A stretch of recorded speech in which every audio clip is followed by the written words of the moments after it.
Hi, and welcome to Connected Conversations for Creatives, a place where creatives like you can learn, grow, and connect. I'm your host, Jennifer Carr, and I have a question for you. What truly makes your heart sing? What sparks joy in your daily life? It may be an old hobby or a buried dream or an unexplored talent.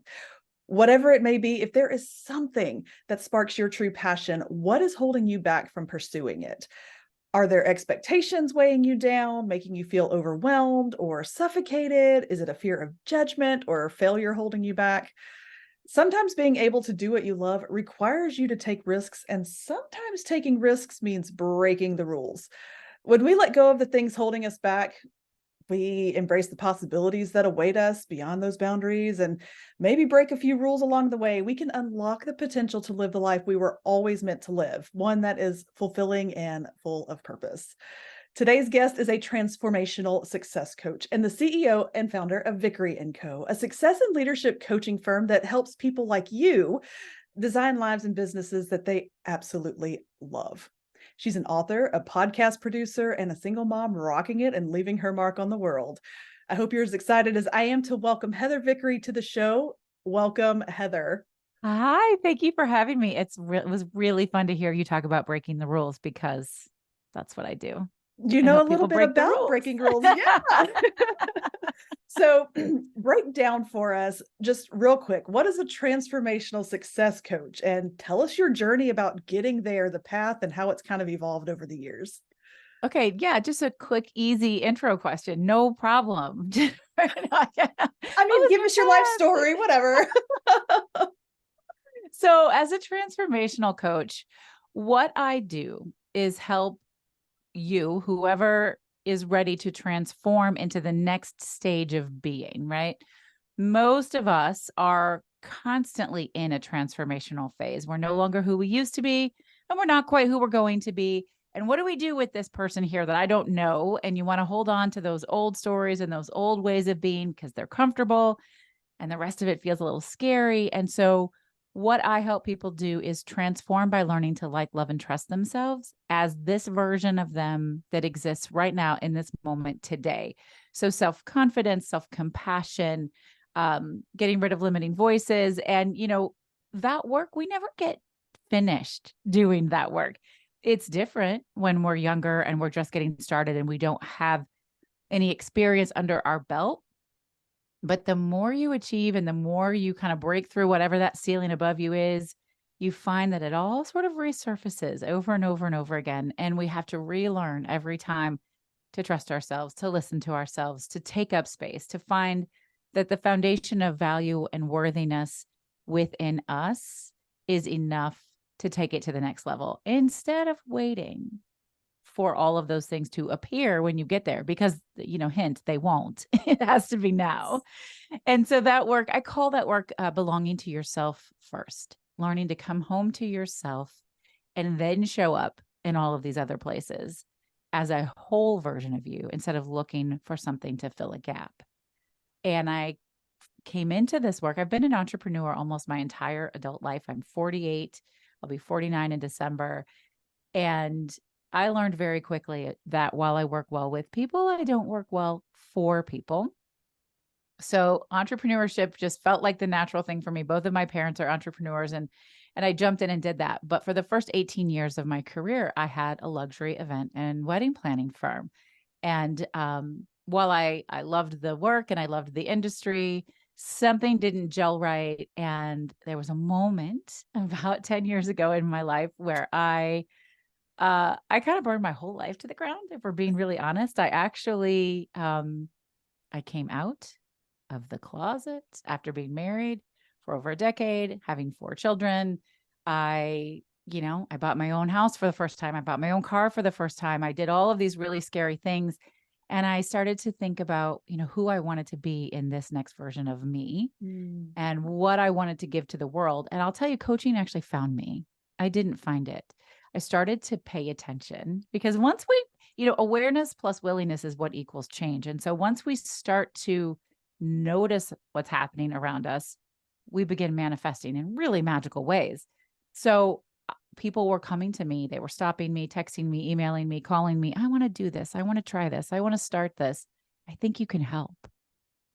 And I'm like, oh, maybe I can help. And after doing a lot of my own internal work, I was like, okay, let's give this a go. And it was just the right spot. So that is through my own literal transformation. I became a transformation coach and helping other people learn to do the same thing, and how we do it and how we talk about doing it and how I present it has shifted over the last decade, of course, because that's progress. But the core of what it is, that's always been the same.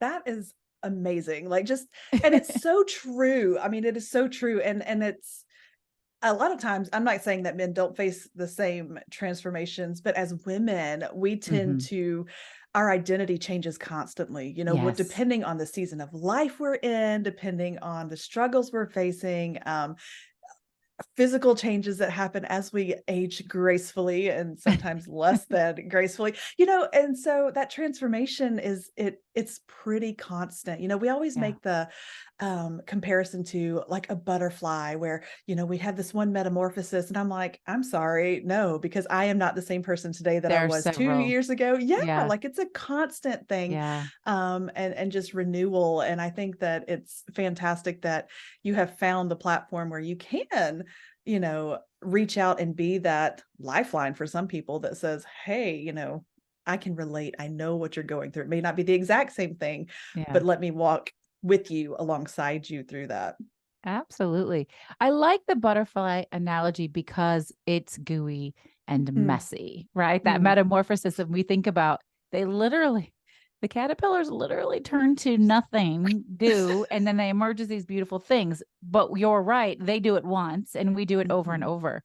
And I find we have some really notable transitional phases in our life. Some we can't predict, but some we can. We were talking right before we started recording about having children and having teenagers, and in this phase of the early adulthoodness, we really transition a lot as parents, as mothers, especially, like from being the ones that need to do the things that where our job is to actually teach them how, to being guides, to letting them teach themselves how, and just sort of being the fallback person, right? And it is hard, and they do not teach you. I think this could be a metaphor for just about anything in life and in business, but they don't teach you how hard it is to let go when it's time to change. mm, Right. And I am specific, I should say your face. I feel that. So it feel it so deeply. They don't mm, certainly do it as parents. We don't ever talk about that. We talk about how mhm, hard infancy is and how hard toddler is and mhm, how tired we all are and running around. If you want to think about your business, it's the same thing. We talk about how hard it is to get started, and then you're kind of toddling off, but wait, what's not working? What is working? We're doing all this stuff. We're very active in the moment, and then something has to shift because that's the natural flow of life, and we have to let go of what we thought we knew or what was good or what was maybe even great to usher in a new phase that is necessary.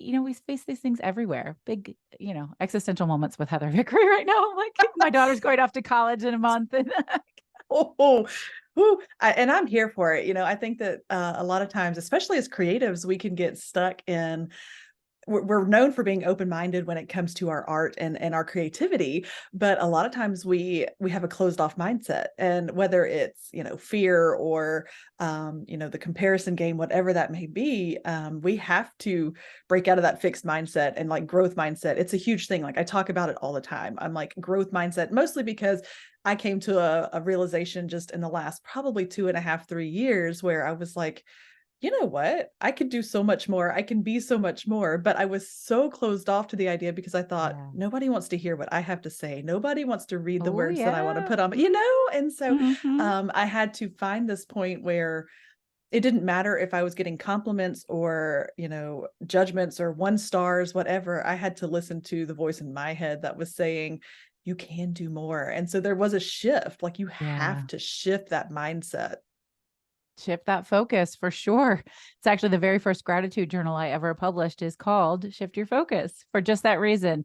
And being open minded. There are limitless possibilities in life, but as people, we limit ourselves and Mhm. we stay in our binary zones of what we think we know, what we believe will be true.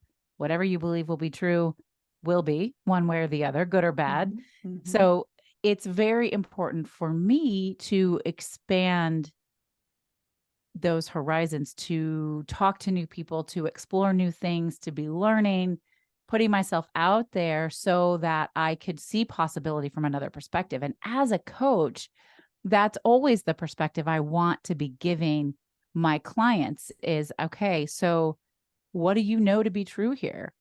Is that the only thing that could possibly be true? Could something else be true? Okay, well, if something else could be true, what is it? What's possible? Sort of exploring all of those things and getting out of what we believe we know for sure and into a space of, oh, I don't know. And that's exciting instead of terrifying. Mm. Yes, and so you've developed a method that kind of helps your clients break free.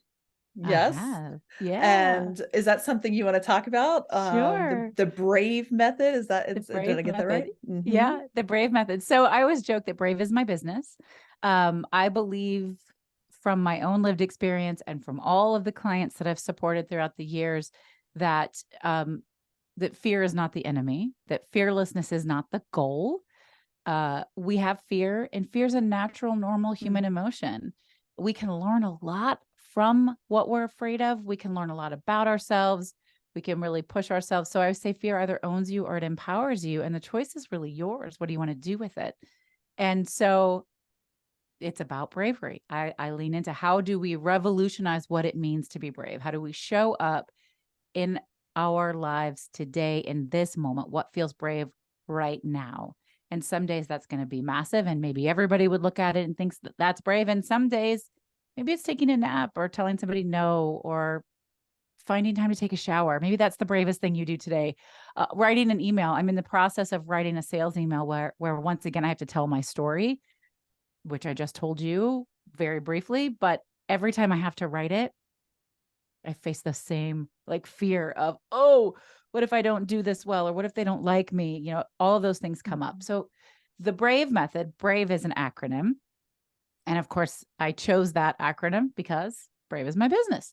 And BRAVE stands for boundaries, what I call the 3 R's: reassessment, reframing, resilience, action and accountability, vulnerability. And then the E is expand and empower. And I'm actually going to start there. Since BRAVE is an acronym, it doesn't have Mhm. to go in order. But Yeah. E, expansion and empowerment, that's the result. That's what we get when we do all the rest of the work.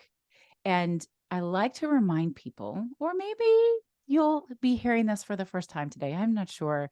Empowerment is inside work. Mm. No one can empower you but you. No one can expand you except you. And so I kind of call bull. I didn't ask if I could use curse word. Hopefully that was okay. On anybody who says I empower people to X.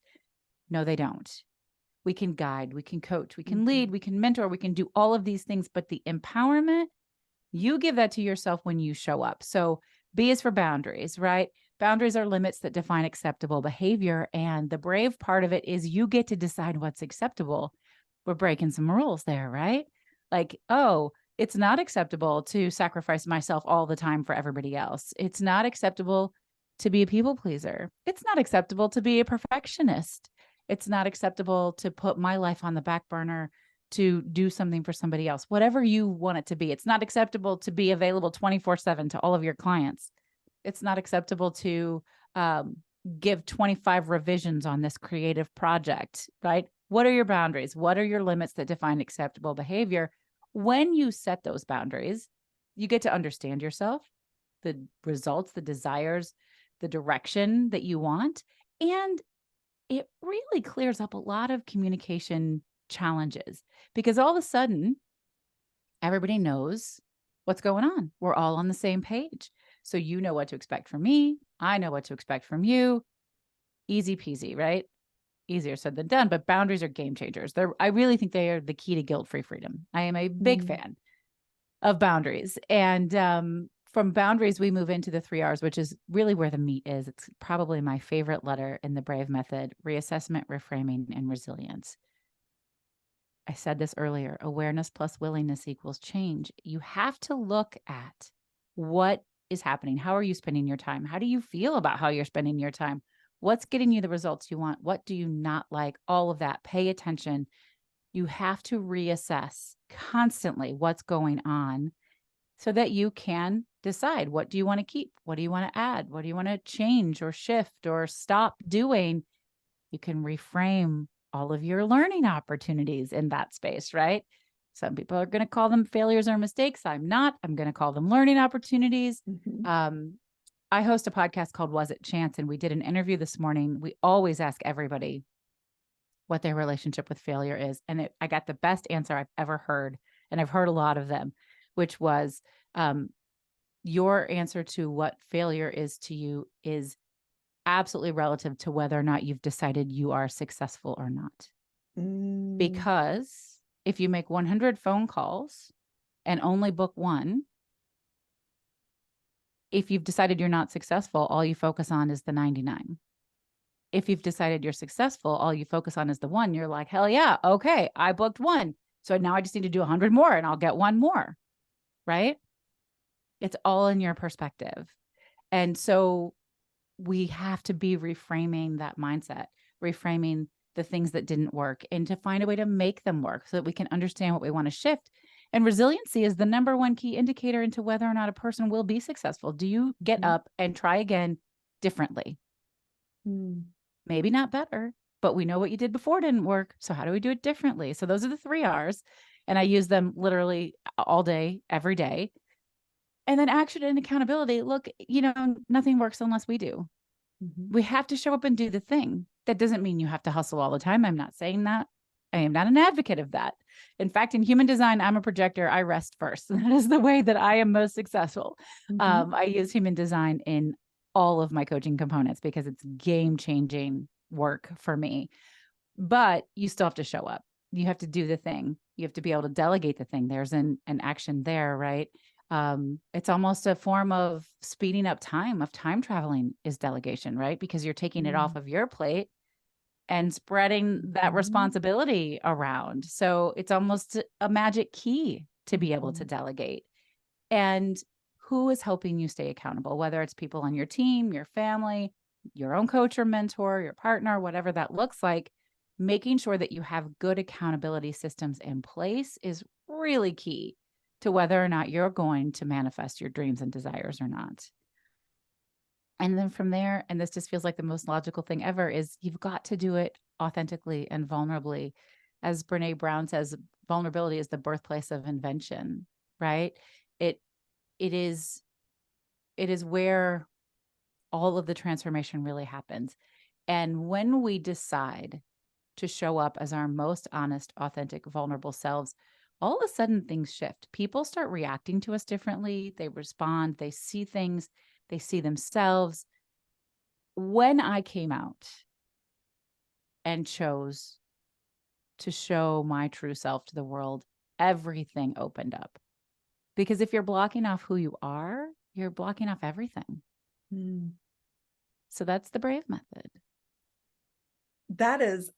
It sounds like a lot, but it's really like, these are things that you can make habits, that they can become Absolutely natural extensions of your everyday. Just, you wake up and this is how you process your day. And I agree 100%. Boundaries are a game changer. And that's true personally, professionally, acquaintancely, like all those ways. Like, you have to have boundaries.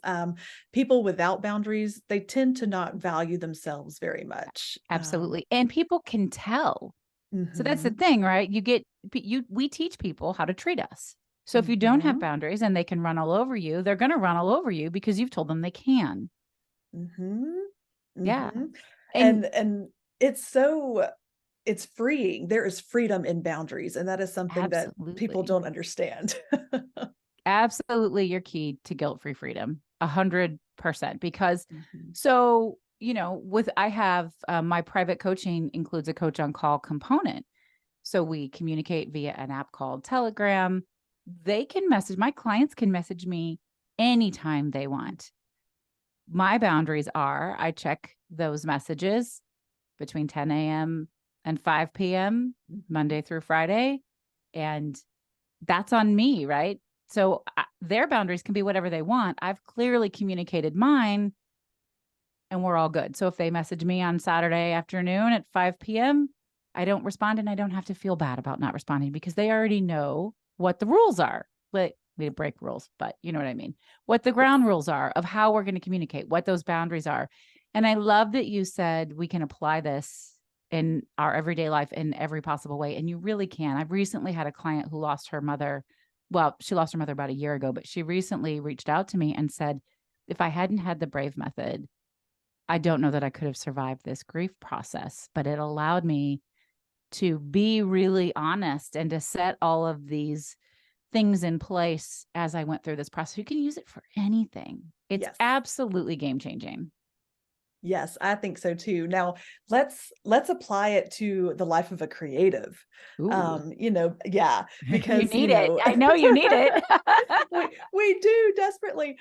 Because boundaries with creatives, again, that goes like your time is money. And you are not just automatically required to give up your time or your efforts or anything like that. So yeah, boundaries are important, but being a creative requires collaboration and communication and learning new skills. Yeah. And of course, there's rejection and setbacks that come with the territory. So, how would we equip creatives to push through the roadblocks using the Brave method? Absolutely. I'm so glad that you asked that question, Jennifer, because I think people in the creative fields often feel like they can't set boundaries or Mhm. that they have to be available all the time. It just feels like somehow, even though you're all free spirits and you do all these magical things, that somehow you don't get to create the rules that work for you. So when I say break the rules, what I mean is break all the societal rules that don't serve you and make your Mhm. own, write your own rules. Mhm.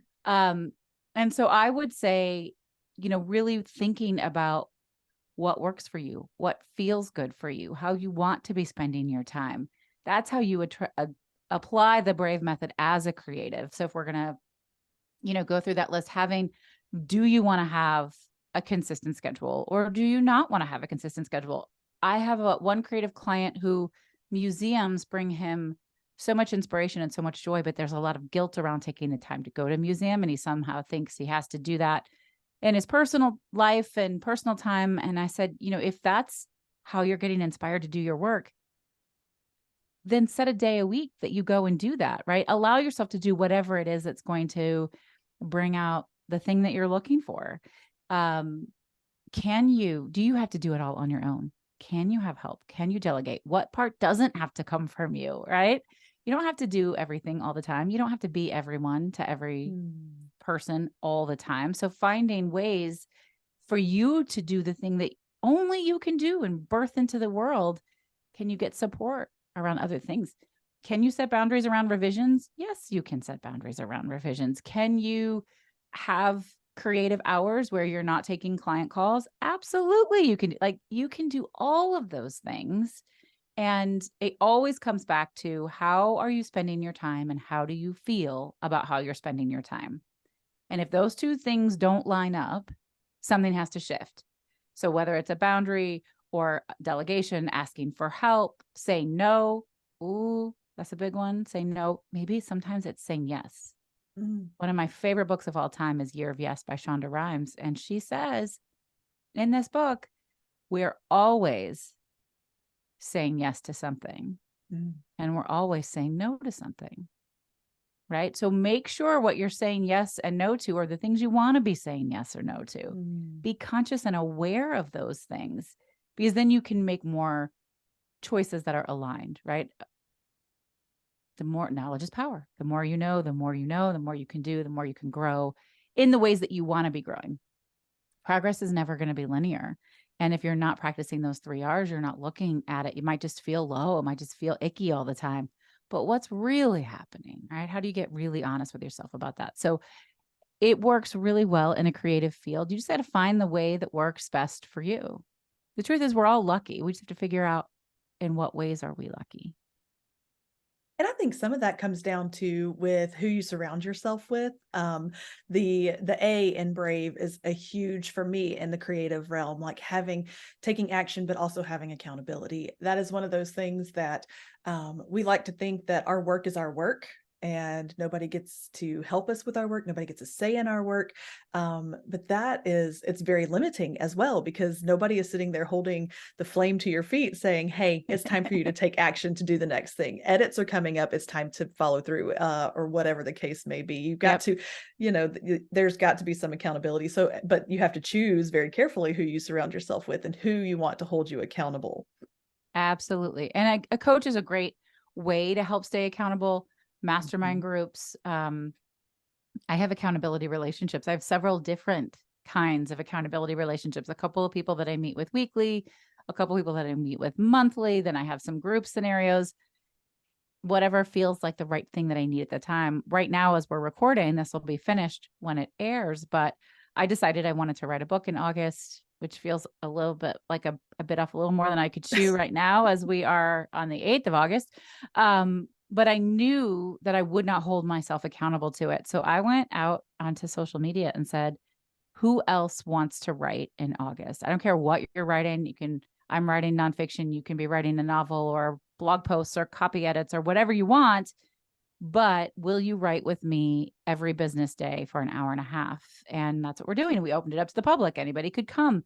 So I created an accountability system to help me show up for myself. And there were times in my life where there would be shame attached to that. Well, why can't you Mhm. just do the thing, Heather? Well, you Mhm. know what? Because I can't. Because I have 4 kids, and because I have all of these other things, and we have the incubator and coaching programs and all of these things happening. It's very Mhm. easy to go down the rabbit hole with any of the things you have going on. So in order to prioritize it, I had to set aside something specific for it. And I have learned to make that a superpower instead of attaching shame to it. Mm. Oh, that shame, it'll get you. Like, it will get you. And that shame makes it hard to be vulnerable. It makes it hard to be authentic, because then you're afraid of that judgment that comes with that vulnerability. So, you know, that is one of those things you kind of have to work through that process. Yes, I want to be held accountable, but you also have to push through and understand that if you want to be held accountable, it has to be you, your authentic self, being held accountable, not the person that you want them to see. Mm, Yeah. And yeah. shame is So, a sticky subject, right? Because we can yeah. find reasons to be ashamed for everything. Mhm, And mhm, part of breaking the rules is mhm, deciding that that isn't something for you to be shameful about. Again, I kind of casually dropped human design, but for me, that has been the game changer in releasing most of my shame, is understanding how I'm innately designed to experience the world. And when I do custom readings for people, they go, "Oh, I feel so validated. I feel so seen. mhm, Oh, people always told me I shouldn't act that way, or I'm not supposed to do this, but you're telling me that's how I'm built." And I said, "Yeah." And that's like this massive freedom technique, right? So you can rewrite that. You don't have to live in that shame spiral. and we're not saying that this is an overnight process. We're not saying Oh, that, you no. can immediately make a choice and be, because it is going to be just like a butterfly that has to spend the time, getting, like, dissolving and coming back. Yeah. Yeah, It's not an overnight, but it does start with a choice. Like, you do have to make the choice to make the change. you do.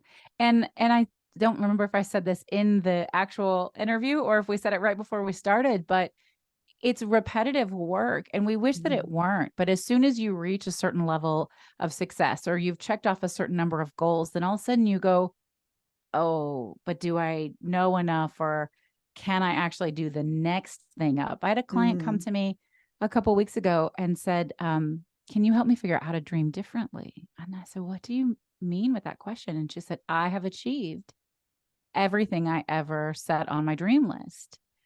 And I can't even figure out what else I would want to dream about. I don't even know what it is." And of course, it's there, right? Because we put these parameters on ourselves. And so, yeah, she had done amazing things. And now, how do we dream bigger? How do we dream differently? And so we just revisit the work, and it does go a little bit faster each time. Oh, that's right. Oh, that Mhm. works for me. Oh, I forgot about that. Okay, okay. Okay, good. Fine. It's having that support. It's having that accountability to push you through to the next thing when you're ready to be pushed through. 100%. Absolutely. So in a world that is so like fast paced and so it's so easy to get overwhelmed by whatever dreams we may have, whatever career we've chosen, like how do you stay motivated and grounded like in the Mm. process of like constantly living through the brave process? The choosing bravery every day reminds me that I am in fact alive. And Mm, it's humbling to think about, again, I said this earlier, what feels brave to me today. So there was probably a time where doing a podcast interview would have been terrifying. Showing up for that way is brave.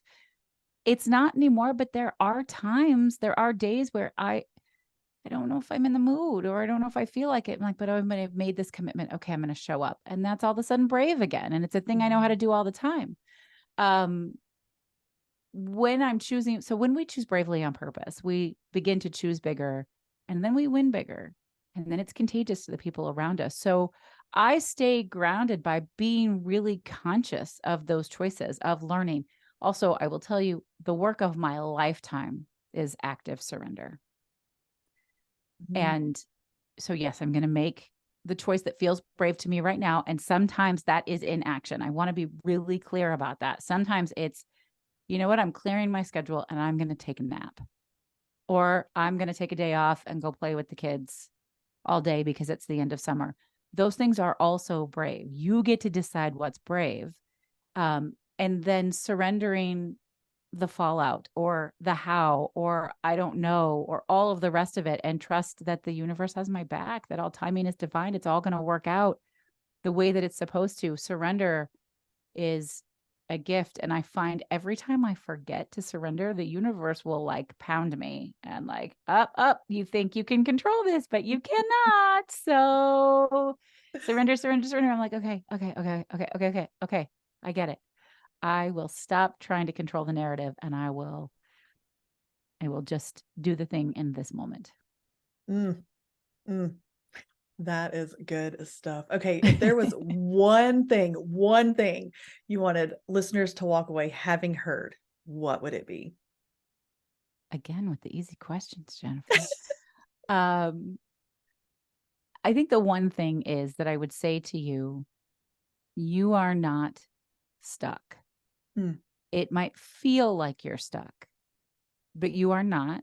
And you have everything you need right inside of you to shift out. So get creative. You are all creatives. Get out of mhm. that box of what you think you know and open up to possibility, whatever that looks like. You do not have to stay in a space that does not feel good to you. I promise you. Because there is a space that is meant for you to fill. You just have Absolutely. to get into it. Oh, that's good. I love it. Thank Okay, you. we've covered a lot of ground. What else I do you know, want to talk right? about? Yeah. What else you got? I mean, girl, I could talk about all kinds of things.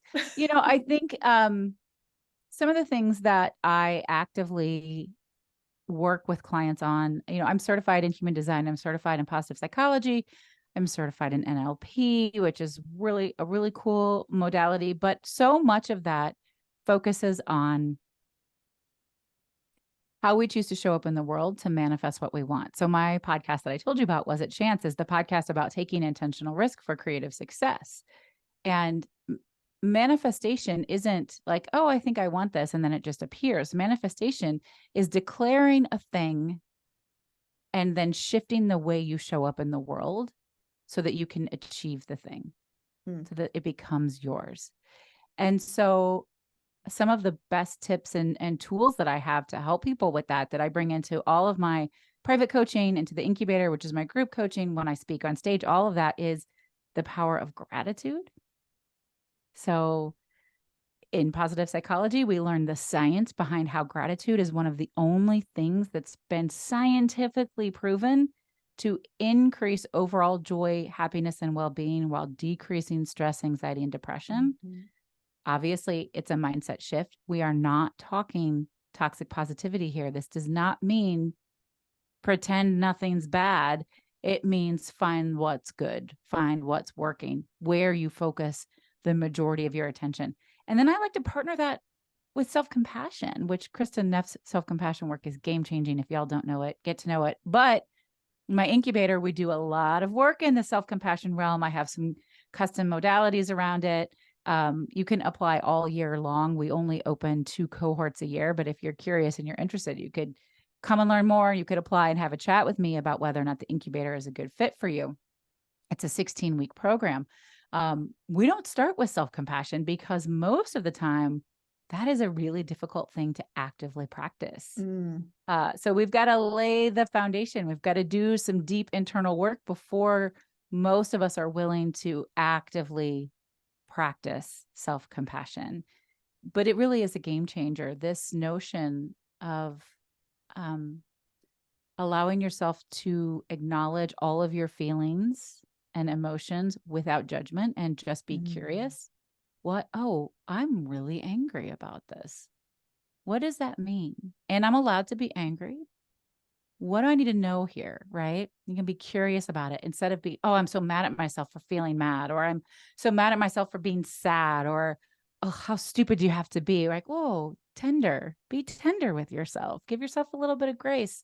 So, partnering those things, they lead towards manifestation. They lead towards having the life that you desire, whatever your career path is. And especially as creatives, I'm sure you all are very good at dreaming big. How do you take that and make it practical and build what you want out of it? And these ideas, science is catching up with the metaphysical and the woo-woo, for lack of a better term. It's proving to us that actual visualization work and EFT tapping and practicing gratitude, all of those things work. They really work. Journaling works. I have 3 manifestation journals out. They work because you're focusing on what you want to create and what you want to shift, and then you behave differently. Yes, that it is literally we tease and we say fake it till you make it, but literally all that means is that you change the way you think about things, and then it changes the way you behave toward things, and it changes the outcome of things. Like that's how it's real. But we make jokes about it, and I think it's because it's stuff we don't understand. I think it's people are afraid to understand that there's a lot of mental capacity at work when it comes to attitudes and lifestyles and behavior. It's all here. It starts here. So much. It's actually, quite frankly, it's all that. It's all energy. It's all about what you decide it is. It's all mindset, all of it. Yep. And it's that mindset, it's like, no, I made choices. Well, where do you think your choices came from? Your mindset, obviously. Yeah. So yeah. And sometimes we make those things on autopilot. And that's really a core component of the work I do is wait, is that the direction you want to go? Is that the thing that you want to be creating? Or was that the easy choice? Was that just this is what I've told I'm supposed to choose and supposed to want? Did I just make that choice because it felt good in the moment? Absolutely. Yeah. Sometimes you got to make the hard choices.